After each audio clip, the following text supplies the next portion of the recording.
cultuarmos ao Senhor, ministrando adoração à sua presença, mas também para recebermos a sua palavra, que é alimento para o nosso espírito, por que não para a nossa alma também, amém? E eu tenho certeza que há algo de Deus para abençoar a sua vida nessa noite. Você está com seu coração aberto para isso, amém? Aleluia, glória a Deus. Quero lembrar aos irmãos, os nossos cultos acontecem aos domingos, às 19 horas, e no próximo domingo nós teremos aqui, será um culto também, onde nós estaremos orando pelas mamães, né? Então, o próximo domingo será Dia das Mães. Tem culto no Dia das Mães, pastor? Tem culto sim, normalmente, amém? Fala para o seu irmão do lado aí, fala, ó, domingo que vem, Dia das Mães, tem culto também, viu? É Dia das Mães, mas também é Dia do Pai Celestial, aleluia. Então nós estaremos aqui juntos para adorarmos o Senhor, amém? Então, espero por você, domingo às 19 horas, convide mais alguém, haverá apresentação aqui das crianças, então, você que é pai, você que é mãe, traga o seu filho, ok? Então hoje ele já vai estar lá ensaiando, então não pode, né? Ele ensaiar hoje, semana que vem não aparece aqui, não pode. Então, é importante que você lembre-se de trazer, estar aqui e trazer também seu filho, sua filha. Amém? Às terças-feiras e quartas-feiras, nós temos nossas reuniões de células. Participe de uma célula. Tenho certeza que você será abençoado com isso. Amém?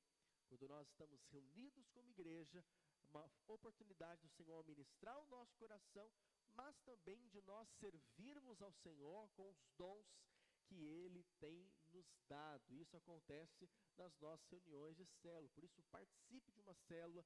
Também é um lugar onde você será um instrumento para abençoar e servir aos seus irmãos na fé. Amém? Glória a Deus. Eu quero já ministrar a palavra dessa noite. E o tema da palavra de hoje é o Deus que está no meio de nós. Amém? Diga para o seu irmão, o Senhor está no nosso meio. Aleluia.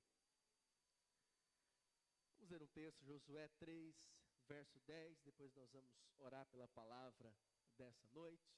Diz assim: disse mais Josué: nisto conhecereis que o Deus vivo está no meio de vós, e que de todo lançará de diante de ti, diante de vós, os cananeus, os heteus, os heveus, os ferezeus, os girgazeus, os amorreus e os jebuseus. Feche seus olhos. Pai, no nome de Jesus, nós colocamos essa palavra desta noite na tua presença. Ó Deus, que essa seja uma oportunidade do Senhor ministrar aos nossos corações, o Senhor ministrar vida. Ó Deus, nós entendemos que a letra mata, mas o Espírito traz vida. Por isso que a tua palavra seja liberada juntamente com o Espírito de vida, com o Espírito de revelação. Senhor, dá-nos o rema nessa noite, dá-nos a palavra revelada, que tenhamos a compreensão que o Senhor é por nós, que o Senhor tem cuidado de nós. No nome de Jesus, amém. Amém, irmãos. Lá em 1 Coríntios, capítulo 10, verso 11, a palavra diz que todas as coisas que aconteceram com o povo de Israel no Antigo Testamento, é para nós apenas um exemplo daquilo que realmente nós somos e podemos viver em Deus nos dias de hoje. Vamos ler o texto, verso 11. Ora, todas essas coisas lhe sobrevieram como exemplos. Estão escritas, estão escritas para aviso nosso. Então aqui Paulo está dizendo que o que aconteceu com o povo de Israel no Antigo Testamento, é para nós um exemplo. Para aqueles que já são chegados os fins dos séculos. Então, hoje, quando nós olhamos para o Antigo Testamento, nós devemos compreender que aquilo para nós é um exemplo. A doutrina que nós seguimos hoje, ela está no Novo Testamento, porque isso nos fala de uma nova aliança. Amém, querido? Hoje é noite de ceia e nós celebramos isso. Sabemos que hoje, por meio de Cristo, nós temos uma aliança com Deus. E essa aliança não é velha, mas sim é uma aliança nova. Então quer dizer que eu tenho que excluir completamente o Antigo Testamento? Não. Amém? Não devemos jogar fora o Antigo Testamento, não. Para nós, ele tem valor. Agora, ele tem valor para nós no sentido de nós compreendermos, termos maior revelação daquilo que Deus já nos tem mostrado hoje, na nova aliança, no Novo Testamento. Então, quando o povo de Israel atravessou o Rio Jordão para entrar em Canaã, Deus então dá uma promessa para eles, que expulsaria os inimigos que estavam diante deles. Deus tinha um projeto para eles, de fato, um objetivo para eles, que era a terra de Canaã.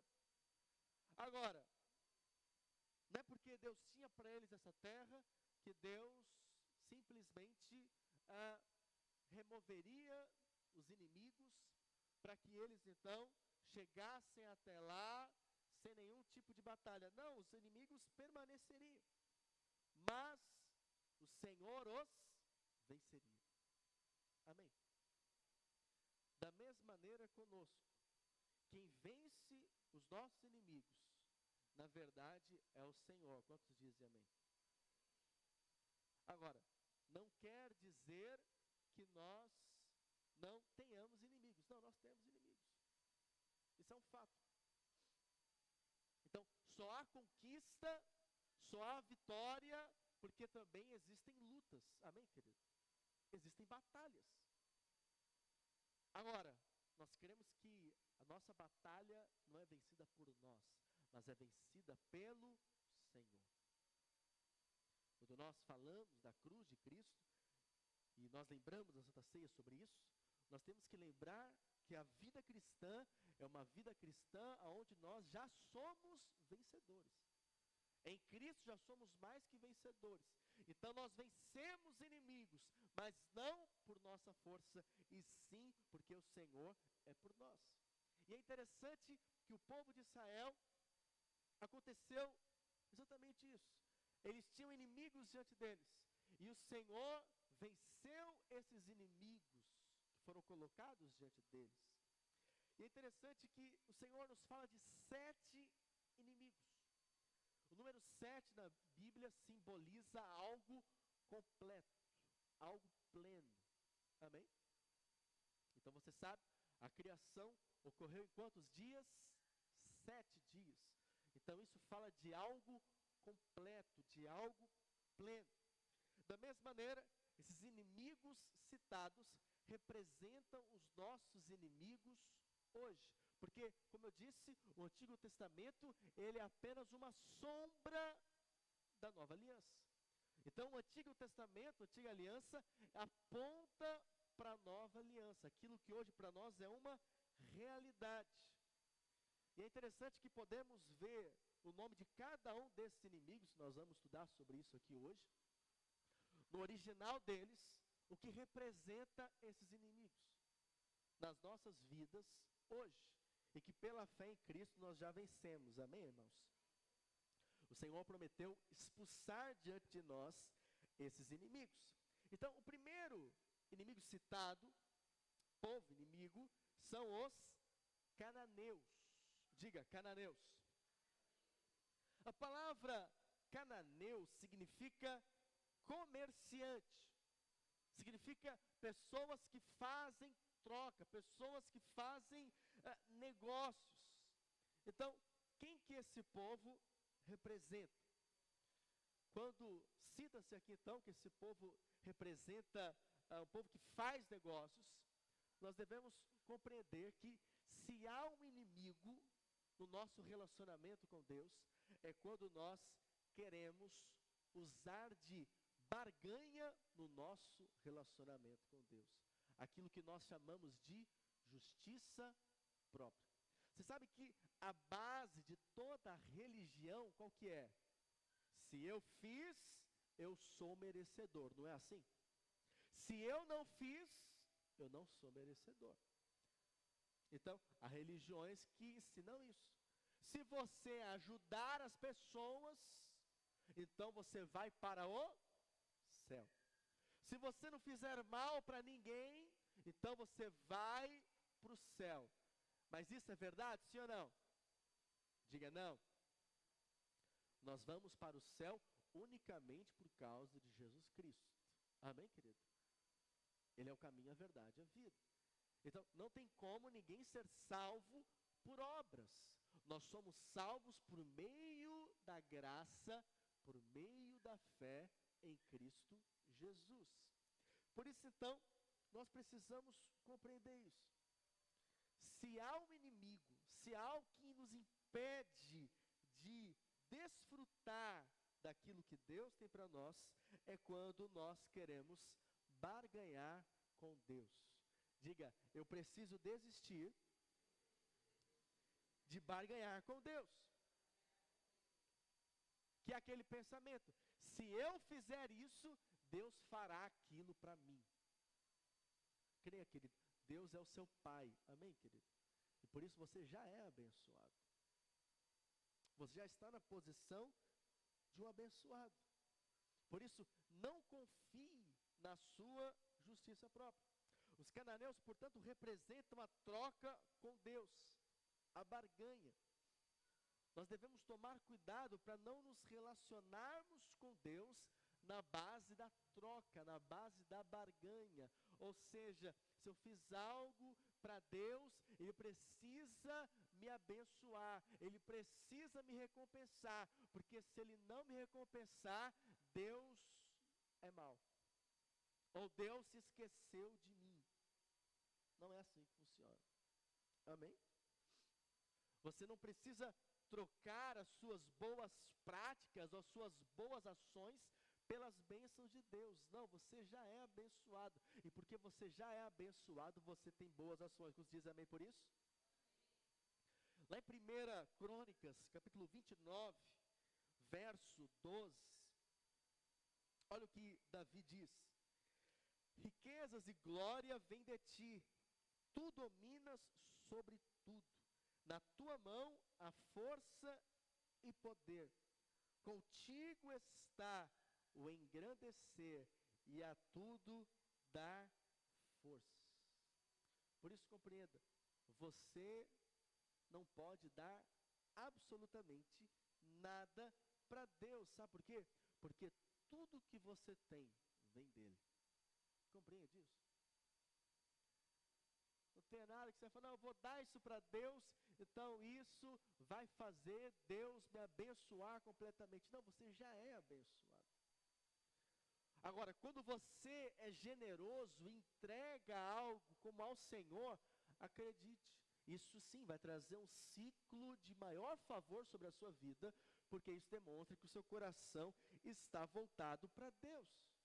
E ainda que você não receba algo maior do que você espera, o seu coração continua sendo para o Senhor, porque a sua expectativa está nele e não em coisas. Amém, querido?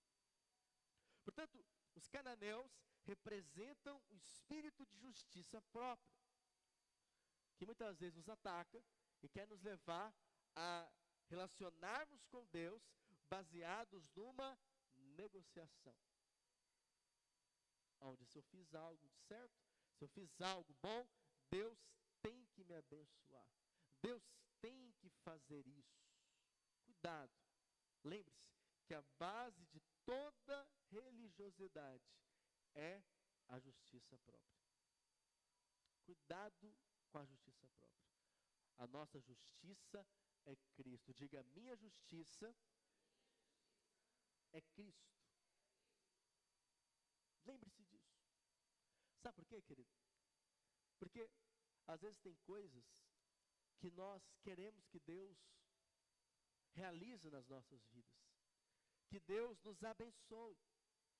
E como eu digo aqui, nosso Deus é um Deus abençoador. Mas, às vezes, aquilo que você acredita que é de Deus para a sua vida, pode ser um problema na verdade. Você sabia disso? É que nem aquele jovem que fala, não, Deus me abençoa, eu quero casar com essa bênção aí. Mas, a verdade é, nós devemos sim orar, porém não é porque estamos orando que em todas as coisas teremos um sim. Obviamente, há orações como, por exemplo, Deus, eu creio e declaro a cura, nós devemos crer que a vontade de Deus é curar, amém? Agora, tem bênçãos que nós esperamos da parte de Deus, mas que às vezes nós ainda não estamos maduros para aquilo. Você sabia disso? Então, há certas coisas que há irmãos que pedem e se não aconteceu, ele então fica triste. Mas é porque Deus sabe que se Deus desse para ele, amanhã ele já não estaria mais servindo ao Senhor. Perderia o coração. Compreende? Porque Deus sempre vê lá na frente. Portanto, nós não podemos nos relacionar com Deus na base da troca, da negociação. Deus, estou fazendo as coisas certas, o Senhor tem que me abençoar, o Senhor tem que fazer isso. Cuidado, porque há muitas pessoas, há muitos crentes, que eles estão decepcionados e às vezes até amargurados com Deus. Por quê? Porque eles fizeram algo e esperaram uma resposta de Deus, mas não veio. Então, ficaram decepcionados. Há crentes que estão desviados, dizendo, eu saí da igreja porque eu me decepcionei com Deus. Ou porque eu me decepcionei com um irmão. Não, eu trabalhava, eu liderava, eu servia a Deus, eu fazia tudo certo e aconteceu algo de ruim na minha vida, por isso então eu saí da igreja. Cuidado com isso, amém, querido? Sabe por quê? Nós estamos nesse mundo e por isso nós estamos sujeitos a coisas ruins acontecerem conosco. Você sabia disso? Sim ou não? Ah, não, eu estou em Jesus, eu estou em Cristo, então agora é só bênção. Não, vai ter problema também. Faz parte. Amém? Faz parte. No mundo tereis aflições. Agora, não é porque você enfrentou problemas, dificuldades, que Deus não é por você. Vamos lembrar a história de José? José recebe uma visão de Deus. É vendido pelos irmãos como escravo. Chega lá na casa de Potifar, ele não faz nada com a mulher de Potifar, mas ainda assim vai preso. É injusto, sim ou não? Perdeu anos da sua vida preso. Completamente injusto.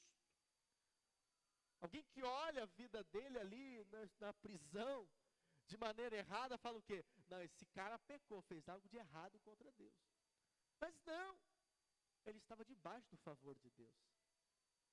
Mas Deus estava lapidando ele para algo maior que Deus tinha para fazer na vida dele. Você compreende isso?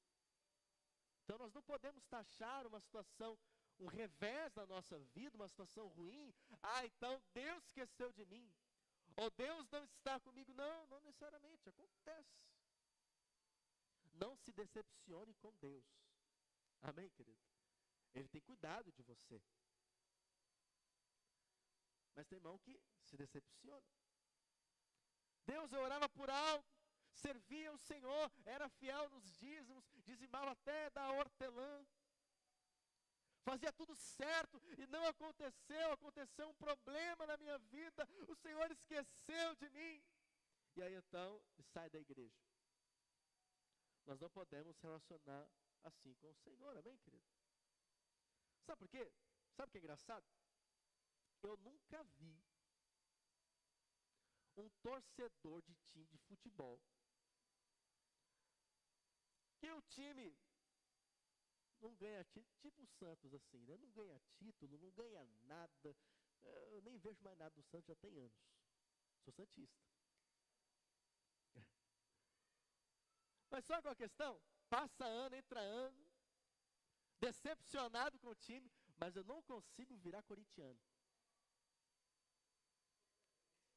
Por quê? Porque eu não quero sofrer mais, né? Lógico. É porque não tem jeito, não tem como mudar isso, eu sou assim. Eu torço para esse time. Você compreende isso? Então tá ganhando, eu estou torcendo, mas tá perdendo, não tem jeito, eu torço para esse mesmo time. Eu não consigo trocar de time. Mas tem crente que, se ele se sente decepcionado com Deus, ele para de servir ao Senhor. Se ele se sente decepcionado com a igreja, ele para de abençoar a igreja. É ou não é verdade, querido? Acontece. Não na nossa igreja aqui, mas acontece.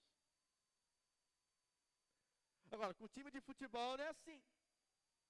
Então o time perde, faz uma péssima partida, mas o camarada está lá, continua torcendo pelo time.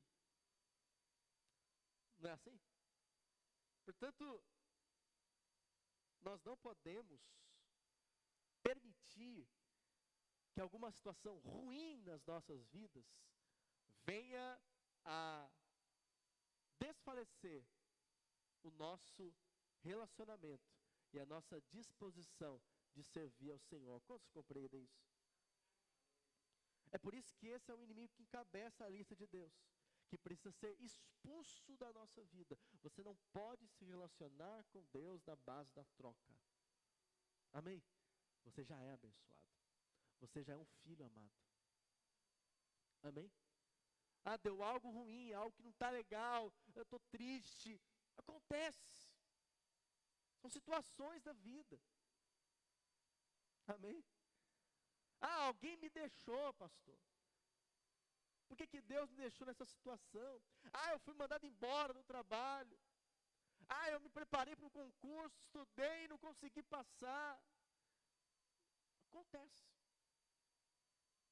E agora? Você vai fazer o quê? Tem que continuar crendo que Deus é contigo. Amém? E Ele vê mais na frente do que você.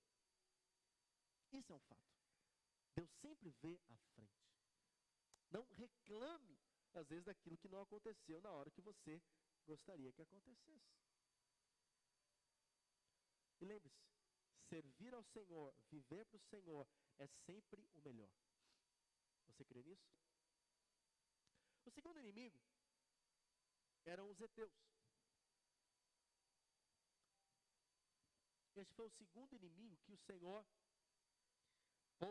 que o Senhor prometeu expulsar do meio do seu povo. O nome heteus, no original, significa terror, medo. E você pode depois anotar e pesquisar, tá bom? Original, no hebraico, significa terror, medo. Esse é um inimigo também que Deus quer expulsar das nossas vidas.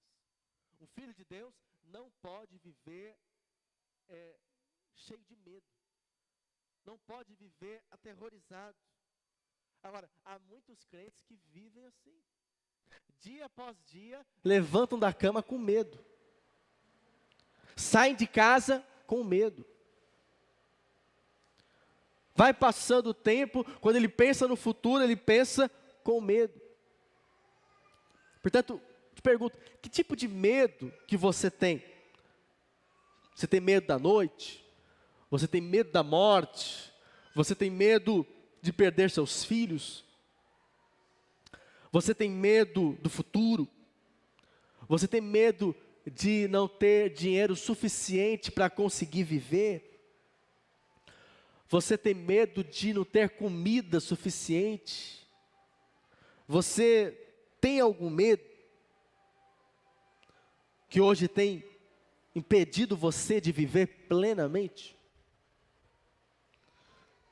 Porque esse é um inimigo que Deus tem que expulsar das nossas vidas, e ele reafirma isso para o seu povo.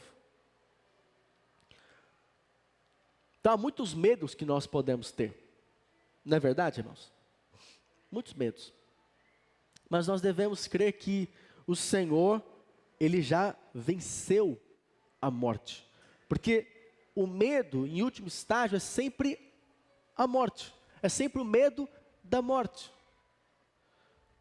Então, há muitos medos que nós podemos ter, mas no final de tudo, é sempre o medo da morte. Então, por exemplo, eu tenho medo de andar de avião. Então, você não tem medo de andar de avião, você tem medo do avião cair e você morrer. Você entende isso? Você não tem medo de ser mandado embora do trabalho, você tem medo de ser mandado embora, ficar sem dinheiro e não ter como sustentar e, por fim, morrer.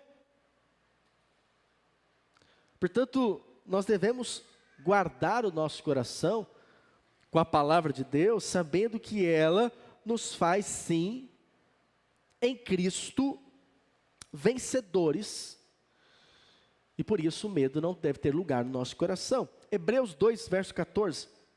Portanto, visto como os filhos são participantes comuns de carne e sangue, também ele semelhantemente participou das mesmas coisas, para que pela morte derrotasse aquele que tinha o poder da morte. Isso é, o diabo tinha o poder da morte, mas agora nós sabemos que estamos em Cristo. Por isso o diabo não deve ter poder algum contra as nossas vidas. Então, enquanto a arma do diabo é o medo, a arma de Deus é a fé. Diga, a arma de Deus é a fé. Então, o trabalho do diabo, qual que é? É atormentar você. O trabalho do diabo, os demônios, é oprimir você. É gerar medo em você. É querer resistir você de avançar. Então, às vezes você quer avançar, você quer viver algo novo que Deus tem para você, mas há algo que te resiste. Muitas vezes é o medo, que te impede de avançar. Por quê? O medo, ele tira os nossos olhos de Deus e coloca os nossos olhos nas circunstâncias. Então, quando nós estamos com medo, isso faz apequenar a nossa fé, enfraquecer o amor e obscurecer a esperança que nós temos no Senhor. Então, por que nós não podemos mais viver com medo? Romanos 8, verso 15.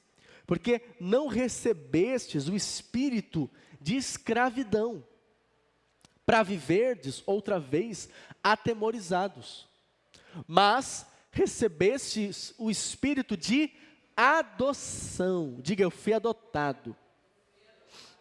Baseados no qual clamamos, Abba, Pai. Aleluia. Ou seja, esse é o espírito que nós vivemos. Eu fui adotado, sou filho de Deus. Portanto, eu não preciso mais viver com medo. Antes eu era escravo do diabo, escravo do pecado. Mas agora eu sou filho de Deus. Por isso, eu não preciso e eu não posso viver atemorizado, como diz o texto. Diga, eu não sou mais escravo do medo. Eu sou filho de Deus. Aleluia. Diga para o seu irmão ao lado, diga, você é um filho amado. Não viva debaixo do medo. Terceiro inimigo foram os heveus. Esse foi o terceiro inimigo que o Senhor prometeu expulsar. Em hebraico, esse nome significa pessoas que são abusivas, invasores. Então, invasores são pessoas que chegam e ficam na sua propriedade de maneira ilegal. Chegam e ficam em um lugar que não é delas. Olha para cá, querido, isso é importante. Sabe, às vezes há áreas das nossas vidas que o inimigo tem invadido. que o inimigo tem, de alguma maneira, influenciado.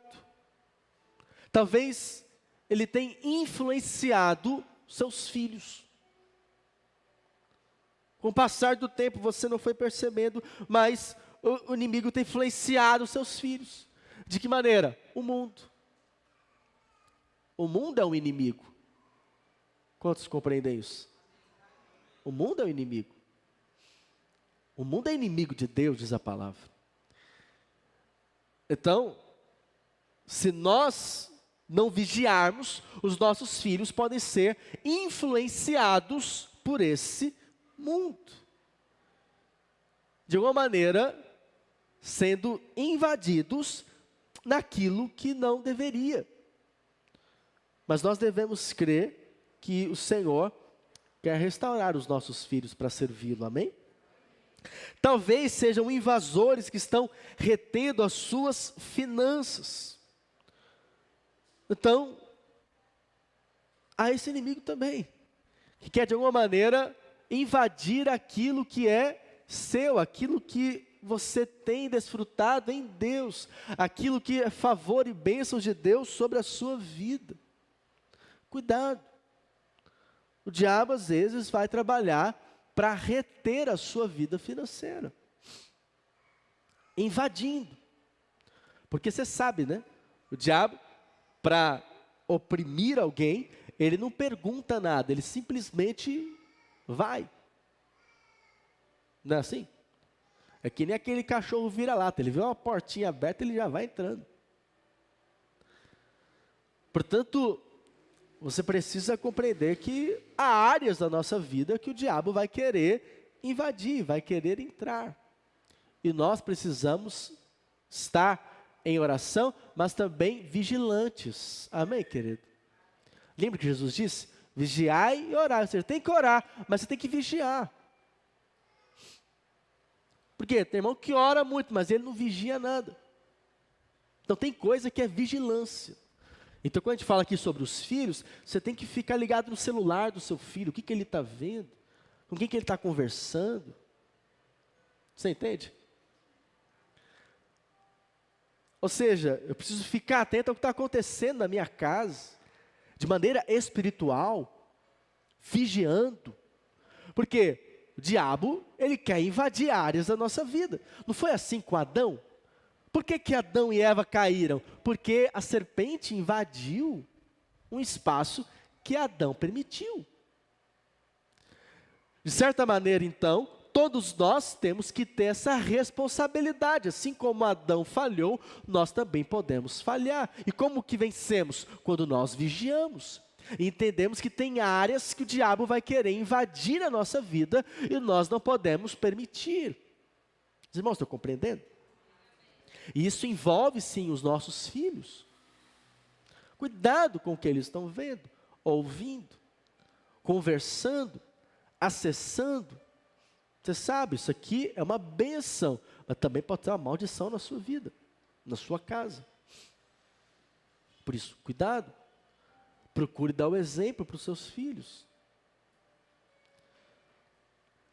Além disso, financeiramente, cuidado, para o diabo não roubar aquilo que Deus tem feito e quer fazer na sua vida. Talvez sejam invasores do seu sistema de crenças.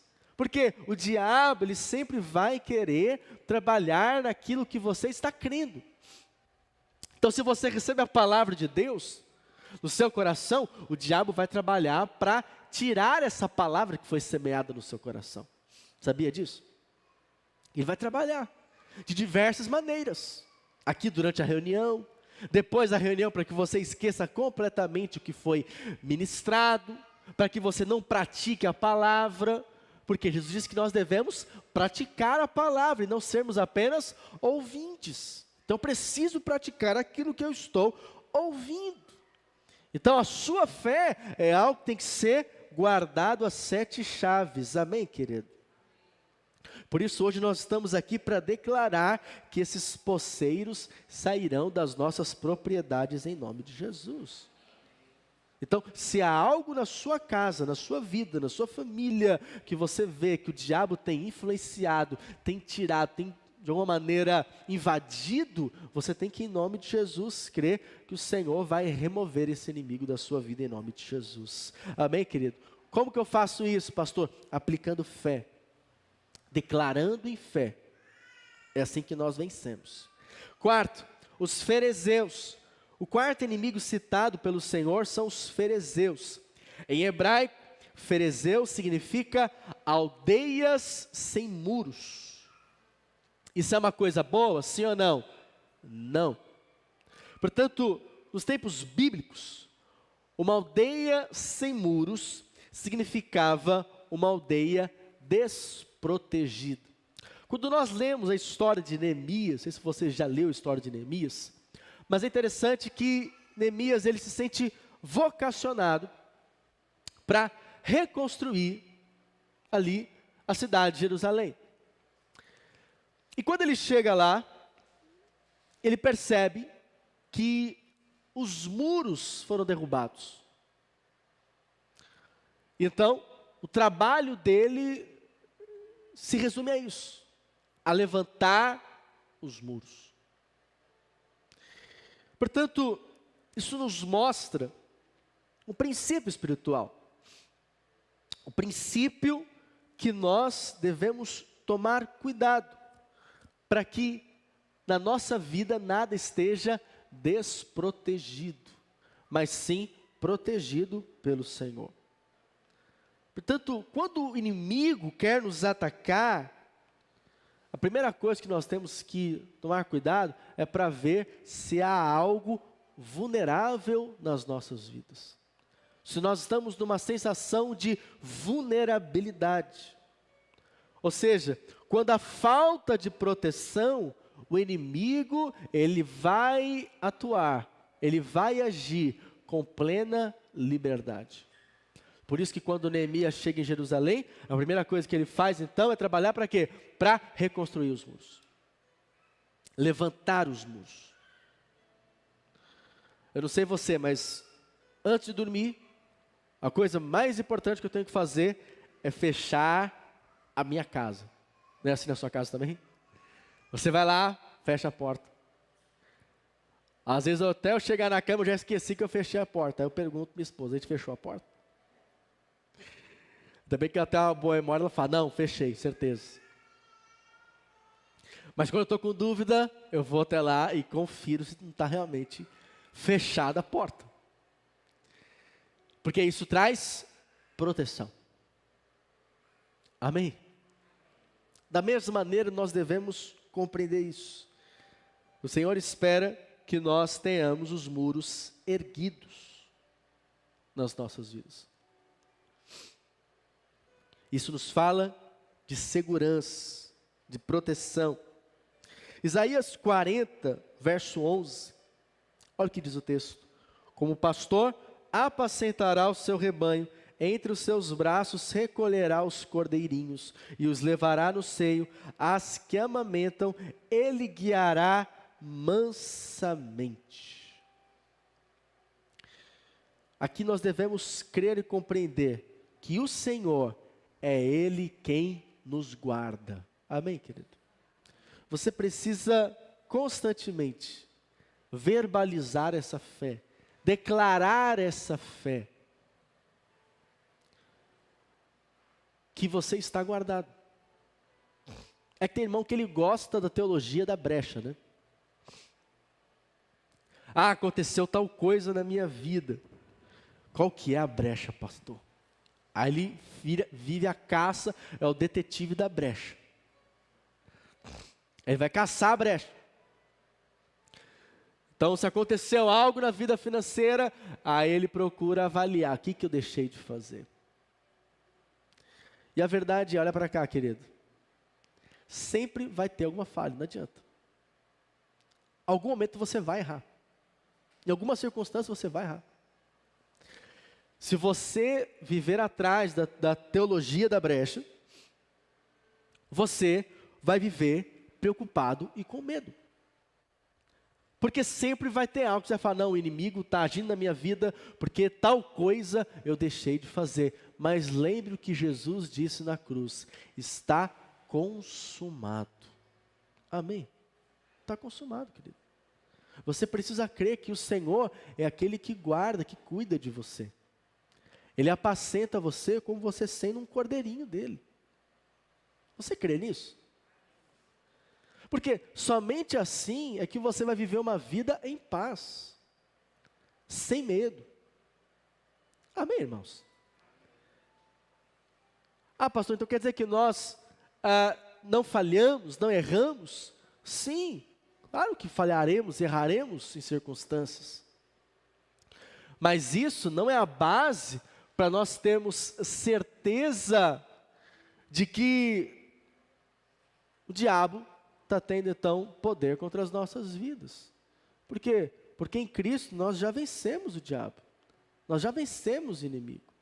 E esses inimigos são expulsos. Agora, eu preciso crer no Senhor que de fato é Ele quem cuida de mim.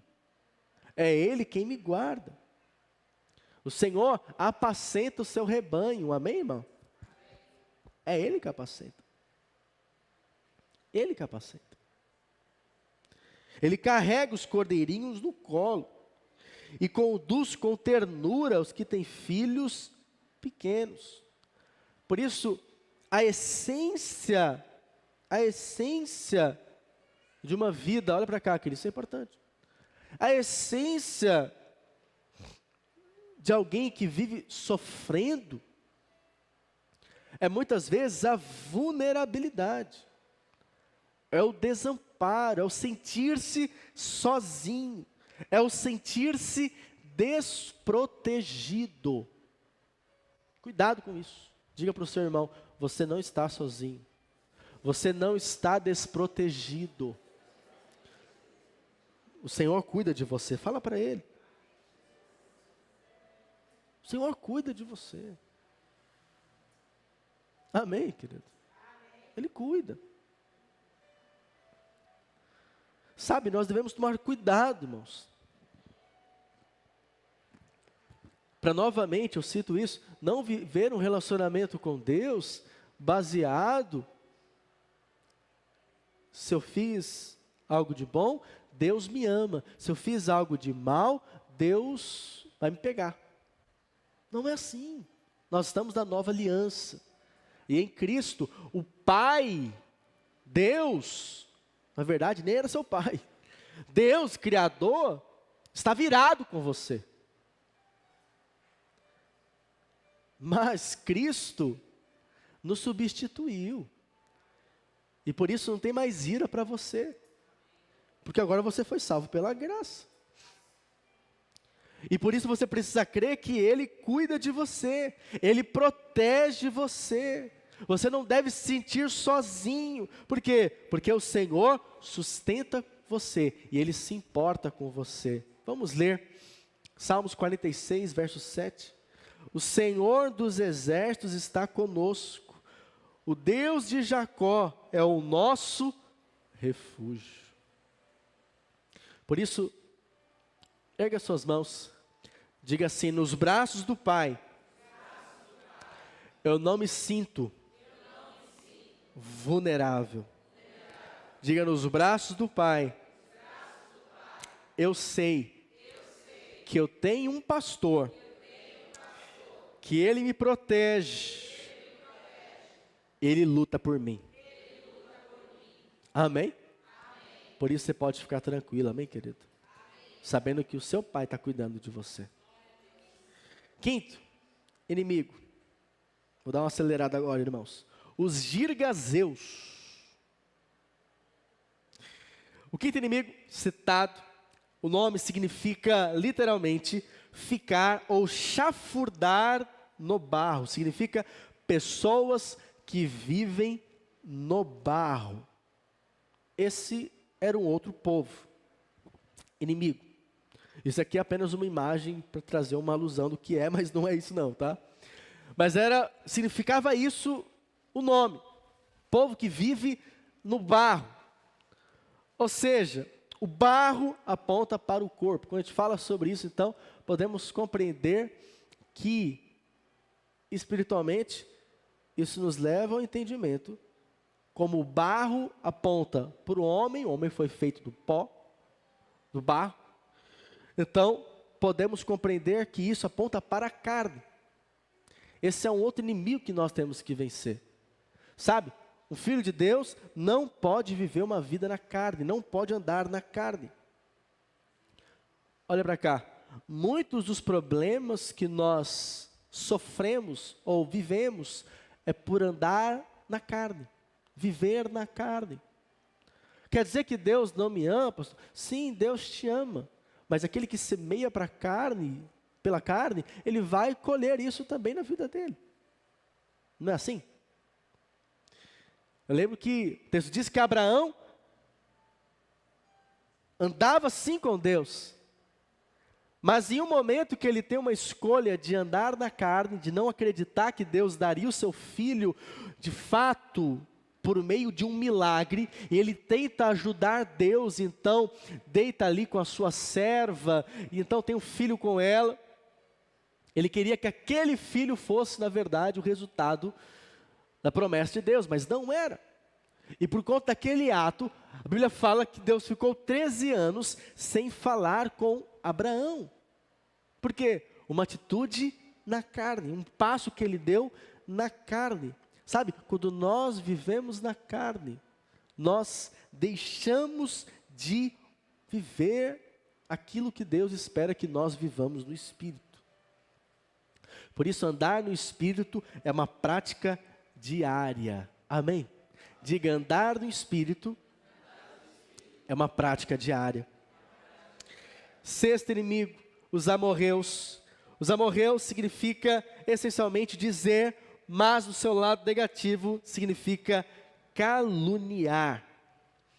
Esse é um inimigo também que nós vamos enfrentar eventualmente. Isaías 54, verso 17. Toda arma forjada contra ti não prosperará. Toda língua que ousar contra ti em juízo tu a condenarás. Esta é a herança dos servos do Senhor e o seu direito que de mim procede, diz o Senhor. Naturalmente, irmãos, estou encerrando a mensagem. Há situações que você será caluniado, sim ou não? Será. Então, esse é o inimigo que você vai enfrentar em algum momento da sua vida. A calúnia ou a língua mentirosa, como diz aqui o próprio texto, mas a verdade é que nós devemos entender que quem nos justifica é o Senhor. Amém? E nada disso pode nos abalar. Ah, pastor, mas estão me caluniando lá no trabalho, em tal situação. Você precisa ficar em paz, que aquele que justifica você é o Senhor. Amém? Você entende que tem algo que não é justo? Coloca diante de Deus e fala, Senhor, faz justiça na minha vida. Não cabe a nós fazermos justiça, mas é o Senhor quem faz justiça. Amém? E por fim, os jebuseus. Esse é o último inimigo. E os jebuseus, esse termo original significa aqueles que pisam. Então os jebuseus falam de uma situação de vergonha. Um lugar onde você sente que as pessoas estão desprezando, um lugar onde você sempre se sente humilhado. Mas sabe, a verdade é que nós devemos viver as nossas vidas para o Senhor. Então, ainda que há situações que pessoas queiram, às vezes, nos envergonhar, ou nos humilhar, ou falar algo, ou agir conosco algo que nós não venhamos a gostar, nós devemos crer que o Senhor vai, de fato, diante de nós e vai expulsar todos os inimigos. Amém? Lembre-se, nossos inimigos não são carne nem sangue, mas espíritos malignos, principados, potestades. Nossos inimigos não são pessoas. Amém? Lembre-se disso. Não é carne nem sangue. Por isso, quando nós falamos hoje aqui sobre inimigos que o Senhor vai expulsar diante de nós, são influências malignas, circunstâncias onde o diabo tem operado contra nós para nos resistir, para nos fazer parar, para nos desanimar, para nos abater ou até nos fazer retroceder, mas em nome de Jesus você vai avançar, amém? Isaías 61, verso 7 diz: em lugar da vossa vergonha tereis dupla, em lugar da afronta exultareis na vossa herança, por isso na vossa terra possuireis o dobro e tereis perpétua alegria. Diga: eu creio que o Senhor tem cuidado de mim e Ele vai me promover. Amém?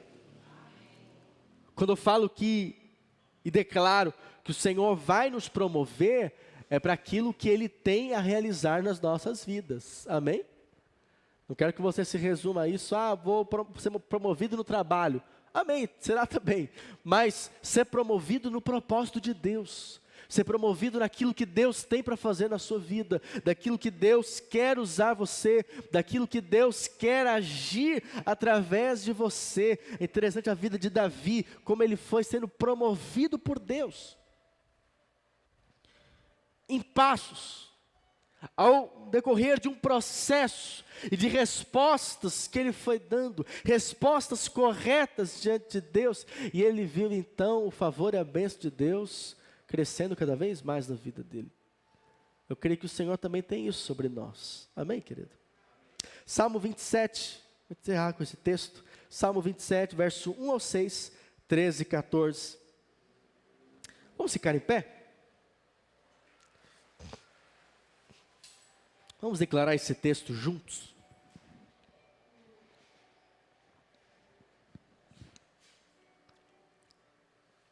Vamos lá? O Senhor é a minha luz e a minha salvação, de quem terei medo? O Senhor é a fortaleza da minha vida, a quem temerei? Quando malfeitores me sobrevêm para me destruir, meus opressores e inimigos, eles é que tropeçam e caem. Ainda que um exército se acampe contra mim, não se atemorizará o meu coração, e se estourar contra mim a guerra, ainda assim terei confiança. Uma coisa peço ao Senhor, e a buscarei, que eu possa morar na casa do Senhor todos os dias da minha vida, para contemplar a beleza do Senhor e meditar no seu templo, pois no dia da adversidade Ele me ocultará no seu pavilhão, no recôndito do seu tabernáculo, me acolherá, elevar-me-á sobre uma rocha. Agora será exaltada a minha cabeça acima dos inimigos que me cercam. No seu tabernáculo oferecerei sacrifício de júbilo, cantarei e salmodiarei ao Senhor. Eu creio que verei a bondade do Senhor na terra dos viventes. Espera pelo Senhor, tem bom ânimo e fortifique-se o teu coração. Espera, pois, pelo Senhor. Amém, querido? Essa tem que ser a nossa esperança. Essa tem que ser a nossa fé. Ou seja, a minha confiança, a minha dependência está no Senhor. Lembre-se, não é você que elimina os inimigos, é Ele quem expulsa os inimigos. A nossa parte é caminhar com o Senhor. A nossa parte é viver em fé e crendo que Ele está cuidando de nós. Amém? Eu gostaria que você fechasse seus olhos. Eu gostaria que você colocasse sua vida diante do Senhor nessa noite. Falasse para Ele: Senhor, eu creio que o Senhor tem cuidado de mim. Fala para Ele: Senhor, eu sei que a minha vida está nas Tuas mãos. Eu sei que os inimigos não têm poder contra mim. Eu sei que o Senhor, de fato, é um Deus zeloso, é um Deus que tem me abençoado, é um Deus que tem verdadeiramente me suprido, é o Deus que tem me guardado. Fale isso para Ele, querido. Fale isso para Ele. Fale isso para Ele nessa noite.